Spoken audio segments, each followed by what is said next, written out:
Hi guys, my name's Chris Scott and I'm the WSET Level 3 Certified Educator here at 3050.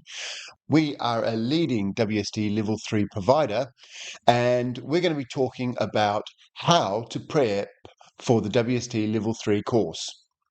Now, to prep for the short written and multi-choice exam, WSET provide a lot of different materials. The most useful material is probably the textbook.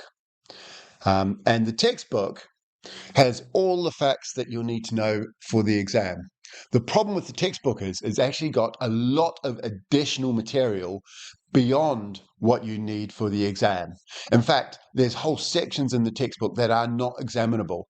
So probably the most useful piece of information you can get is actually what's called the specification. Sadly, WSET don't provide this in your pack anymore, and as a result, you'll need to get hold of the specification and print it out.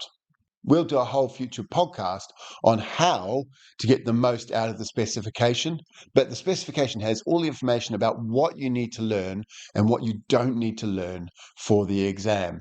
And it's a very, very useful document. The other document that WSET often provides is the workbook. The problem with the workbook is it's actually not that useful. I wouldn't get too beat up about the workbook. It's great because it gives you somewhere to write your tasting notes. It has a few maps and it has a small number of mock exam questions that you could look at. But in general, the workbook is not the most useful document at all, and I wouldn't get too worried about it. The specification and the textbook are the most important. And if you're going to do any sort of pre-course preparation, you definitely need that textbook. So I would strongly recommend that you make sure that you get an APP who will ship you the textbook in advance. If they're not an APP who will ship you the textbook in advance, or APP means approved program provider. These are the people who are going to run the course for you that have been approved by WSET to run the course. If they do not provide the textbook to you in advance, then you should seriously consider buying the textbook and asking them to see if they can give you a discount so you don't need to purchase 2 copies of the textbook. If they're not willing to do that, then you should just buy the textbook. You need to have a copy of the textbook to do any pre-course prep. The other thing that I think is incredibly useful is flashcards. We have a large collection of WSET Level 3 flashcards, or flashcards suitable for the WSET Level 3 course, and they cover all aspects of the course. I strongly recommend that you purchase our flashcards if you're not one of our students, and the reason for that is that they help to change the learning from passive to active. What do I mean by that?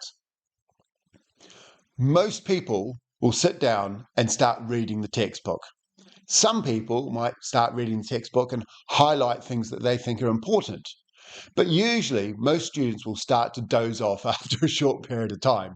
You'll see that glazed over look over their face. And it happens to me as well when I'm reading a textbook. I sometimes my mind starts to wander, and next thing you know, I've read 2 chapters and I can't recall anything that I've just read. One of the things that we think our flashcards are super perfect for is that we've designed them so that the questions follow the textbook.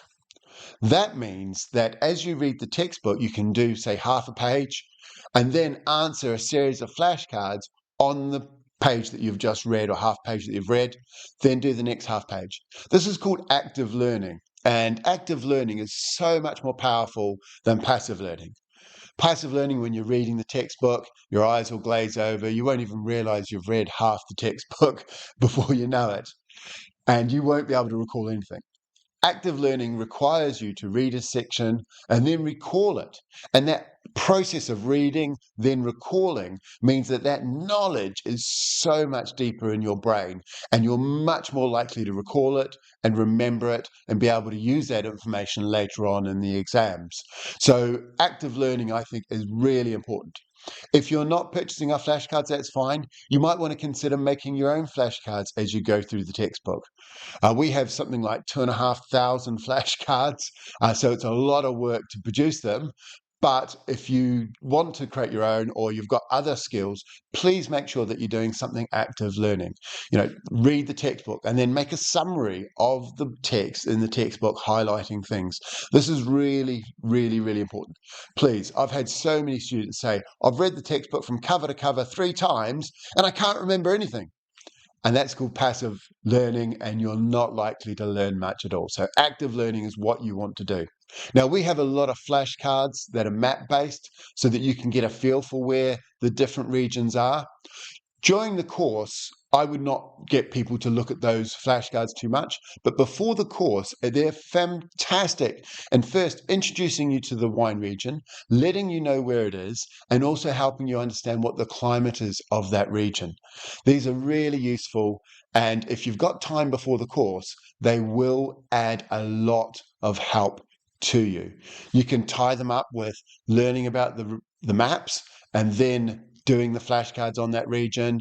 Another way of doing active learning is we offer students mock exam questions that are designed just on the chapter they've read. So you might read the chapter on Germany. There'll be a series of multiple choice questions and short written exam questions that you can then do on that chapter on Germany. Again, the idea is to make you recall the information and then use it, and that will then solidify it in your brain a lot deeper than just reading the chapter and moving on to the next chapter. As I say, we've got huge amounts of resources, flashcards, mock exams, map questions. We even have a podcast dedicated to the WSET Level 3 course, and we also have a YouTube channel with lots of really good tips and tricks for the WSET Level 3 course. I hope that helps. Cheers! And good drinking.